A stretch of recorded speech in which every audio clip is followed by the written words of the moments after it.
Баршаңызға қайырлы күн достар, сіздермен мөлдір. Бүгін біз сіздермен алмадан өте дәмді бәлішті бірге дайындаймыз. Бұл пирог қамыры песочный, қытырлақ, ал ішінде алма бар. Сондықтан да нәзік пирогтардың бірі десем болады. Дәмі өте керемет, міндетті түрде жасап көріңіздер. Ең алдымен табамызға қантымызды салып, баяу отқа қоямыз. Қантымыз ерігенше бізге алмамызды жақсылап жуып тазалап, видеодағыдай кішкене 4 бұрыш бөліктерге бөліп шығамыз. Мен осылай қызыл, сары алманы пайдаландым. Кез келген алма түрін пайдалана берсеңіздер болады. Мінекей менің табада тұрған қантым осындай күйге енді. Содан соң бірден жаңағы турап дайындаған алмаларды саламыз. Естеріңізге сала өтейін, оттың асты өте баяу тұруы тиіс, себебі қантыңыз табаға жабысып қалуы мүмкін. Мінекей қантымыз ери бастағанда бөлме температурасындағы сармайды салып, барлығын жақсылап араластырамыз. Осылайша шамамен 5 минут қана ұстайсыздар. Және дәміне қарай корица қоссаңыздар болады. Ұнатпасаңыздар қоспай қойсаңыздар да болады. Бірақ маған корица өте дәмі ұнайды және хош иіс береді. Сол себепті де сіздерге корицаны азды болса қосуға кеңес беремін. Енді қамырын жасауға кірісеміз.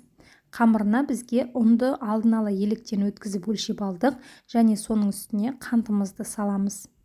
Сондай-ақ 1 шай қасық разрыхлитель, яғни қопсытқышымызды саламыз және ұнымыздың ортасын осылай ашып, үстіне 1 жұмыртқамызды саламыз. Сондай-ақ үстіне ерітілген, салқындатылған сары майымызды құямыз. Сары май қатты ыстық болмаған жөн, себебі біздің жұмыртқамыз пісіп кетуі мүмкін. Ертіп, сәл жылтып, бөлме температурасына қойып барып, сары майды құйып, қасықтың көмегімен қамырымызды жақсылап араластырып, кейіннен қолымызбен ұнтақтарға бөлшектейміз. Мінекей бізде осындай крошка дейді ғой, осындай крошкалар пайда болуы тиіс. Және де менде 26 диаметрлі форма. Сіздер 24-26 диаметрлі формаға жасасаңыздар болады. Енді формамыздың астын майлап ештеңе қажет емес, себебі біздің қамырымызда май бар. Мінекей осылай біздің жаңаға пайда болған крошканың ең үлкен бөлшектерін осылайша формамызға саламыз. Және кішкене бөлігін бет жағына осылай алып қаламыз. Және салған бөлікті қамыр өте жұмсақ, бірден бір-біріне бірігіп кетеді. Көріп тұрғандарыңыздай осылай қолымыздың көмегімен салған бөлшектерді формаға келтіреміз. Тым бортикті биік қылдырмаймыз, осылай орташа қыламыз. Және де жаңағы біздің қуырып дайындаған алмамызды салқындатылған күйде ішіне салып, бір тегіс етіп лопатканың көмегімен жайып шығамыз. Осылайша жайып шығамыз. Және кейіннен үстіне жаңағы қалған ұнтақты жұқалап сеуіп шығамыз.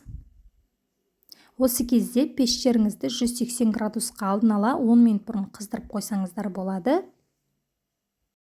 Мінекей барлық жеріне осылайша жайып шығамыз және қызып тұрған 180 градус пеште 30-35 минут аралығында біздің пирогымыз қызарғанша пісіріп аламыз. Осымен біздің өте дәмді әрі нәзік пирогымыз дайын. Сіздер де міндетті түрде жасап көріңіздер және видеом пайдалы болып жатса лайк басып комментарий қалдыруды ұмытпаңыздар. Каналға тіркеліңіздер. Назарларыңызға көп рахмет.